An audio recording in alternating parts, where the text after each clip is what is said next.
Hi everyone, good morning. How's your morning doing? Over here, we're calm. I ended up bringing my kids to school just so that I could prepare for the next 15 days. And so now I'm going online. I'm taking advantage. This will probably be one of the longer videos. Since I don't have my kids here with me, but in the next few days they will probably be with me while I'm doing this. So today I'm going to talk about two things. The first is how to talk to your children about coronavirus, and the second is some tips on how to prepare yourself mentally for the next 15 days. Okay, so if you're listening to this, I'd love if you could comment below what are you thinking right now with regards to the coronavirus, or the fact that in Madrid they've canceled schools. I think in the Philippines they have actually also canceled schools. So please share with me, what are your concerns? Are you wondering about childcare? Are you wondering about what's gonna happen? How are you gonna survive the next 15 days? I'd really love to hear from you, so write it in the comments, okay? So again, today I'm going to talk about two things. The first is how to talk to your children about coronavirus, and the second is some tips to mentally prepare yourself for the next few days. Well, 15 days. Okay, so talking to your children about the coronavirus.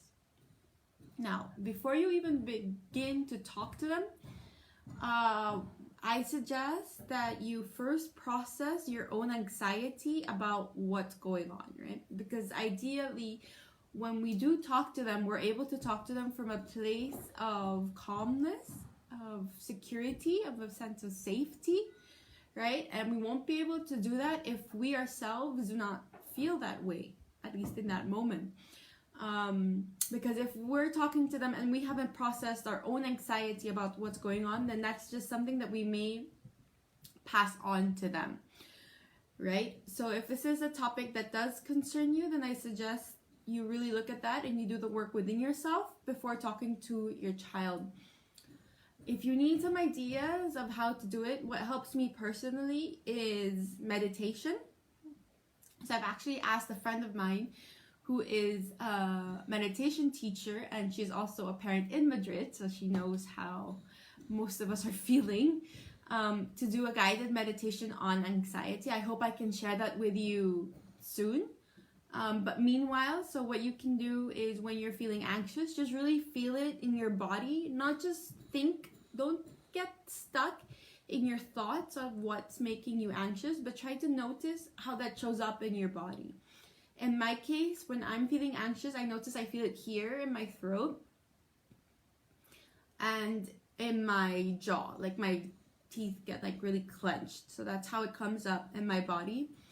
And also it helps to understand that anxiety normally comes from us trying to control something that we have no control over, right?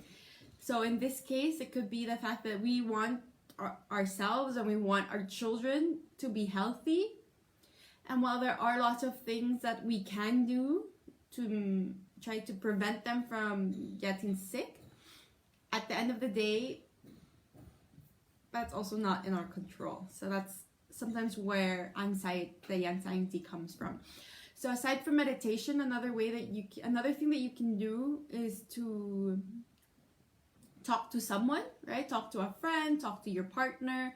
You can talk to me as a parenting coach. You can also talk to your therapist, right? Just to kind of help you understand what exactly is going on within you, so that you can get to at least a sense of, if not calm, then maybe a more like neutral sense, so that when you talk to your child about it, you don't pass on this nervousness that you have. And one last way that you can process your own anxiety is through journaling, right? Just writing it down. The power of writing, right? It really helps to just process everything. So that's another option that you have. So once you're able to come from a place of feeling a bit more secure and safe, that's when you can talk to your child, right? And when you do talk to your child, the first thing that you should actually do is listen. So instead of telling them what the coronavirus is and everything that's been, everything that you feel like you have to tell them, ask them, what do they know about the virus, right? Because I'm sure especially those with older kids, they would have heard some stuff. So you want to know what it is that they know, so that you know what information they need to hear, right? Maybe they know something that needs to be corrected, or maybe you were only planning on telling them this much, but they actually know a lot more. So you're gonna have to meet them at where they are, right? For example, in my WhatsApp group, there was someone who shared how her daughter was told that if you have the coronavirus, after 4 days, your head is gonna fall. So these are things that some kids really are thinking, and if you don't ask them, then you might never know that this is what they're going through, right? And when they do tell you what they're going through, this is my next tip. Accept their fears, right? It's really easy that when your child tells you, oh, I heard that after 4 days my head's gonna fall off, to just be like, of course that's not gonna happen. How could you even think that could happen? But the thing is, a lot of times fear does not go away with logic, right? So in my personal case, for example, I have a fear of heights. If I'm in a very tall building, even if it's just a few floors and I can look down the stairs, I get this fear that I might just fall and die. I know that's not gonna happen logically, but that doesn't mean that just because I know it won't happen, that doesn't make the fear go away, right? So what can you do instead? Well, you can just accept their feeling, right? You can validate their feeling. You can say, yeah, it can be scary, right? There's no need to tell them to not be scared. Don't be scared, mama's here. That doesn't help them. That just makes them feel even worse, because then they're like, well, I still feel scared even if you're here. So just kind of accept the feeling, reflect, and yeah, I can see that thinking that your head will fall off, that can be really scary, So just really listen to them and validate what they're feeling. And if you have something to share, like a story from your childhood about how when you were their age, you also felt afraid because you thought that this would happen,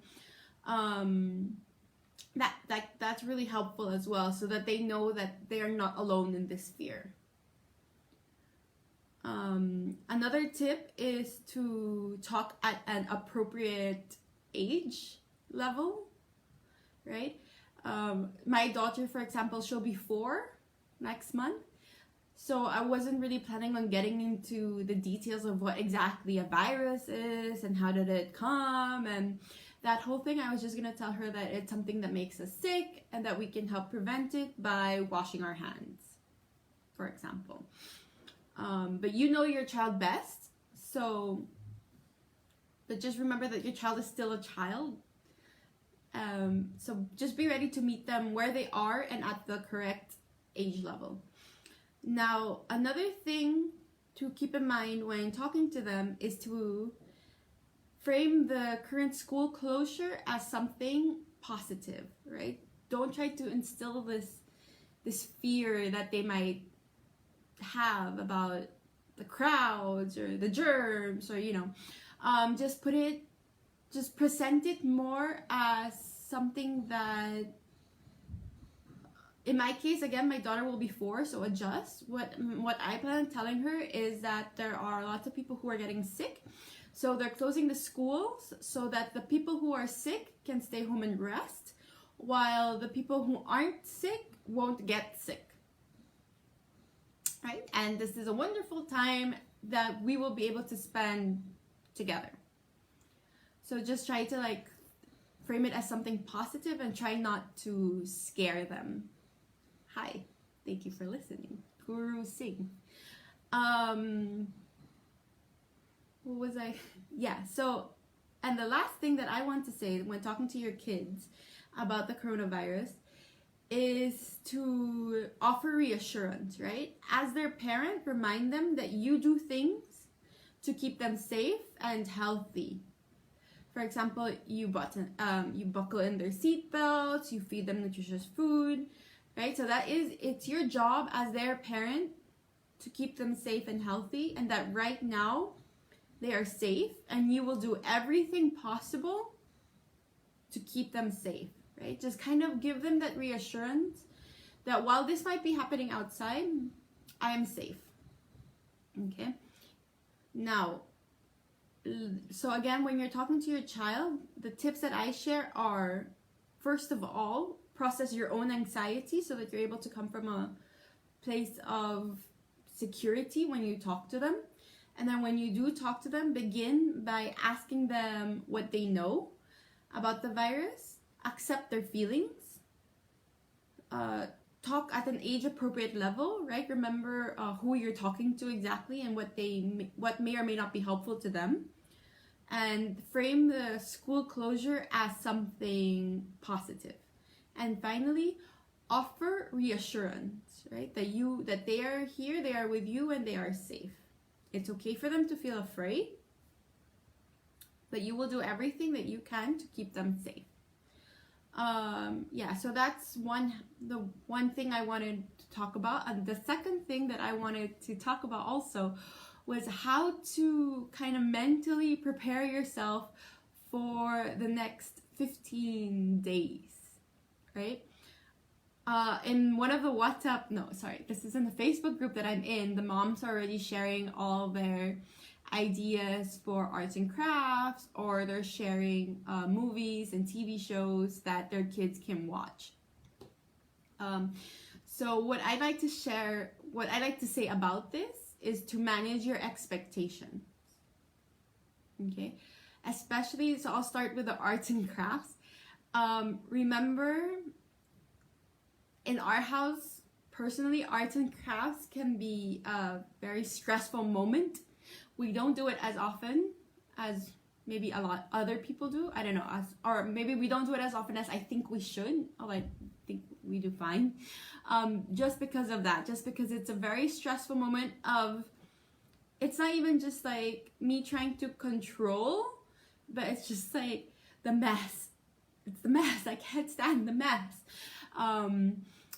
And so, when you do your own arts and crafts, just kind of remember that, first of all, they're kids. So you might be expecting to make like a beautiful drawing, and then you end up with like this crumpled piece of paper, right? And in the act of like trying to control it, you're just adding more stress to yourself and to your child. And another thing when it comes to arts and crafts and you're managing your expectations, remember that they are still children. So be willing to be the only one to clean up the mess, right? Well, maybe not willing. Again, it also depends on the age of your child. But if this is something that your child maybe did not ask to do, and you're like, oh, I have this wonderful idea with glitter and glue and small pieces of paper and lots of stickers, just be aware that when the activity is done, your child might not want to help you clean up. And it's just manage your expectations. Maybe be ready for that possibility, and not so that when that time comes, you're not there like annoyed and resentful, picking up the sticker that's stuck on the floor and seeing glitter stuck all over your clothes. It's kind of just like manage your expectations, okay? So that there's less like stress for everyone. And as for screen time, I'm not going to say do not do screen time, because in our house we do screen time. But just remember that the screen does overstimulate children. So especially if you're going to be if you're going to be using it for long periods of time, do not be surprised if after, not necessarily right after, but it could be also like throughout the day, that your kid might be more irritable. Right? Because that can also be one of the effects of overstimulation. What we do for screen time that helps us is when she's watching, we do warn her if it's gonna be like the last show, right? Just so she kind of like anticipates it. And then when it's the last few minutes, we make sure to like sit with her and watch with her what's going on, so that afterwards we can talk to her about it. And then to kind of just like balance out the overstimulation of the screen time, we also try to put in some connection and some activity, like physical activity after, right? So actually after screen time, what would be really good is like you get like a dance party, just so they kind of like move around. This might be hard because we still don't know if we can go to playgrounds or not. So if you have to do it indoors, it's just time to get creative. Maybe you can wrestle with them. One of the things that my kids like to do is that I sit on the floor and they try to knock me over, where they like I have a pillow and they come running, and depending on their mood, it's easy for me to fall. It's not or not. So those are just some things that you can do. If you have any suggestions about this, please put them in the comments so we can share it with all the other parents who are wondering how they can do physical activities with their children in an apartment, especially. Please, if you have any suggestions, write them down. So that was the first tip on how to kind of like prepare yourself mentally. The next tip is to maintain a routine. Right? Just because they're not going to school doesn't mean that it has to be chaos. And having a routine really helps the children kind of know how their day will be like, and it helps them predict what's going to happen. It gives them a sense of security. Remember that there's a difference between a routine and a schedule. So I'm not saying that at 8 they have to do this, at 9 they do this, and at 10 they do this. But it's kind of just having the idea of having a flow throughout your day that they can rely on. Like they know that after they wake up, they have breakfast, they go to the bathroom, they brush their teeth, they get dressed. Maybe you go for a walk, you go back home, you read a book. Just like, it doesn't actually have to even be that detailed, but just like a flow that they can predict, okay, will really help you these next few days. The next tip is to get in some self-care. Now, I'm not talking about going and getting a manicure. I'm just talking about knowing what your own limits are and knowing when you have to say, no, we cannot do this activity. Learning when to ask for help. Learning when maybe you do need to go to another room and just like breathe. You know, it's okay. It's okay if your kids get on your nerves. They're very good at doing that. Okay? It's okay to leave and take a breath and come back. Right?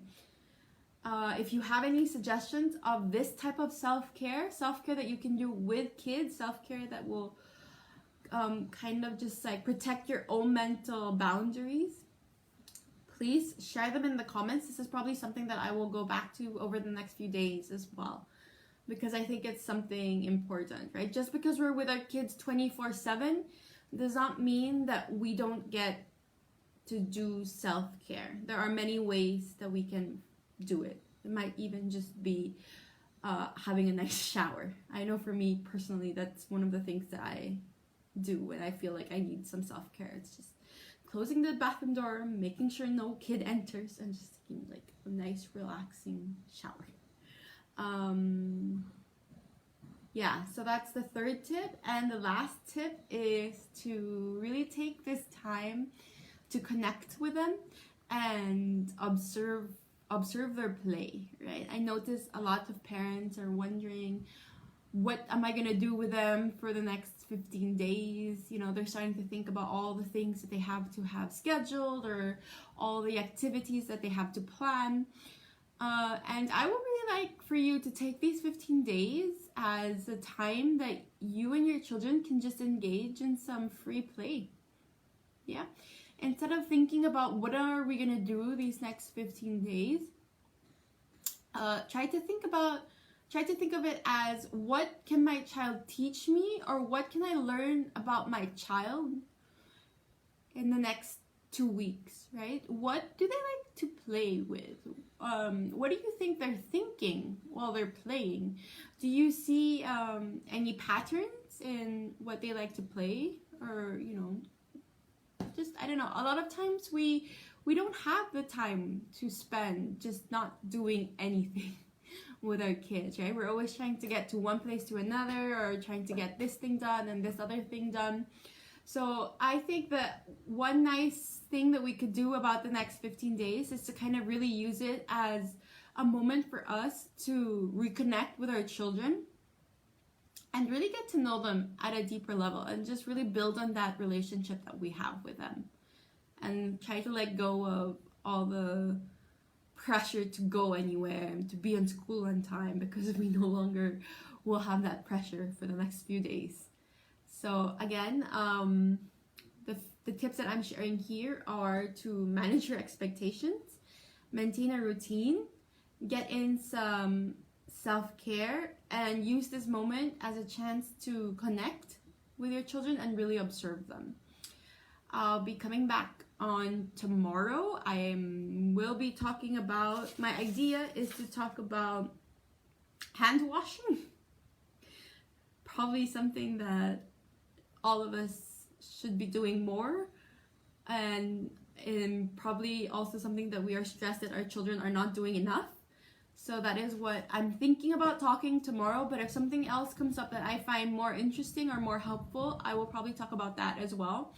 And remember that if there is something in particular you would like me to address, please write it down in the comments or send me a private message, okay? And that's it for today. So good luck to all of us. We're gonna take this one day at a time, and I'll see you tomorrow. Bye.